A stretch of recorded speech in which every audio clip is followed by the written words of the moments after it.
হজ কাদের ওপর ফরজ? এক নাম্বার, মুসলমান হওয়া। কি হওয়া? মুসলমান হওয়া। মুসলমান বাদ দিয়ে অন্য ধর্মাবলম্বী যারা আছে তাদের উপর কোনোভাবে হজ ফরজ নয়। হজ ফরজ হতে গেলে মুসলমান হতে হবে। দুই নম্বরে হচ্ছে বালেগ হতে হবে।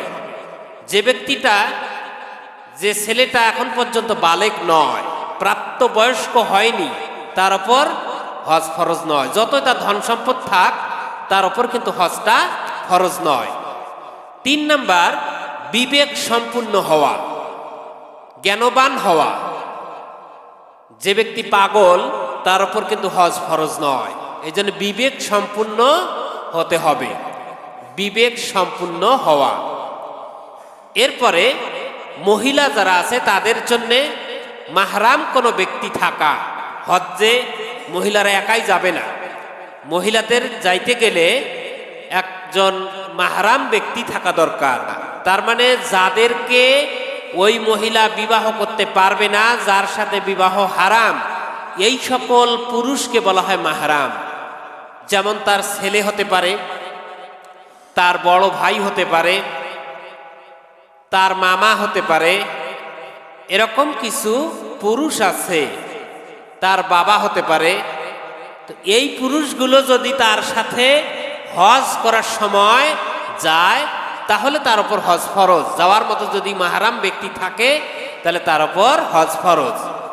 কিন্তু যার সাথে ওই মহিলার বিবাহ জায়েজ, যে ব্যক্তি মাহরাম নয়, এই রকম পুরুষের সাথে ওই ব্যক্তির, ওই মহিলার হজ করা যাবে না। বরং যার সাথে বিবাহ হারাম, ওই ব্যক্তির সাথেই তাকে হজ করতে হবে। তাহলে মহিলাদের জন্যে মাহরাম ব্যক্তি থাকা। এরপরে পথ রাস্তাঘাট নিরাপদ থাকা। আপনি হজ করার জন্য যাচ্ছেন, প্রতিমধ্যে আপনাকে শত্রু মেরে ফেলতে পারে, আপনার এরকম শত্রু আছে, এমত অবস্থা আপনার উপর হজ ফরজ নয়। কিন্তু শত্রু মুক্ত যখন আপনি হবেন, যখন মনে করতেছেন যে আমার আর কোনো বাধা বিপত্তি নাই, আমি হজ করতে গেলে আমাকে কেউ মারবে না, তখন আপনি হজ করবেন এবং হজ আপনার উপর তখন ফরজ হয়ে যাবে। তাহলে রাস্তাঘাট নিরাপদ হওয়া। এরপরে নিসাব পরিমাণ মালের অধিকারী হওয়া। মানিস্তাতা ইলাইহি সাবিলা, যে ব্যক্তির সামর্থ্য রয়েছে সেই ব্যক্তি হজ করবে। তাহলে সামর্থ্য বলতে কি বুঝায়? কতটুকু সম্পদ থাকলে হজ করতে হবে?